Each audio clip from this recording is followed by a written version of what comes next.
শুনছো? বলতে পারো। একটা কথা বলবো, রাগ করবা না তো? তুমি যখন এভাবে বলো তখনই আসলে বেশি ভয় লাগে। বলো দেখি কি বলবে।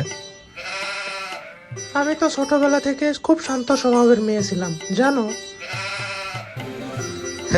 হ্যাঁ, সেটা তো দেখতেই পাচ্ছি আসলে। আমার সাথে বিয়ে হওয়ার পর থেকে তো দেখতেই পাচ্ছি তুমি কতটা শান্ত। দেখো, আমি কিন্তু সিরিয়াস কথা বলছি, তুমি আমাকে রাগাবে না। আমি তোমাকে এই বিষয়গুলো বলতেছি।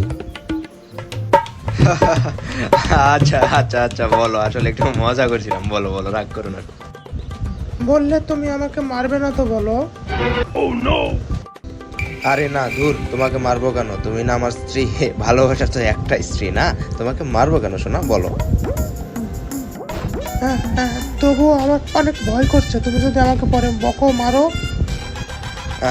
আরে না রে বাবা, বলো না, কি হয়েছে বলবা তো। আচ্ছা তাহলে বলি, হ্যাঁ শোনো না। তোমার ছেলে না আমার পেটে, আমি মা হতে চলেছি আর তুমি বাবা হতে চলেছো। আরে কি বলো? এটা তো অনেক মজার খবর। তুমি এটাকে তো ভয় পাচ্ছিলে কেন বলো তো? এটা তো অনেক মজার খবর। আমি বাবা হব, তুমি মা হবে। এর থেকে সুখের সংবাদ আর কিছু হতে পারে বলো তো? না, মানে বিয়ের আগে একবার মা বাবাকে বলেছিলাম, অনেক পিটিয়েছিল জানো। তারপর থেকে সবাইকে বলতে আমার ভয় করে। হ্যাঁ, কি বলো এসব? কি কি কি শোনালে এটা আমাকে?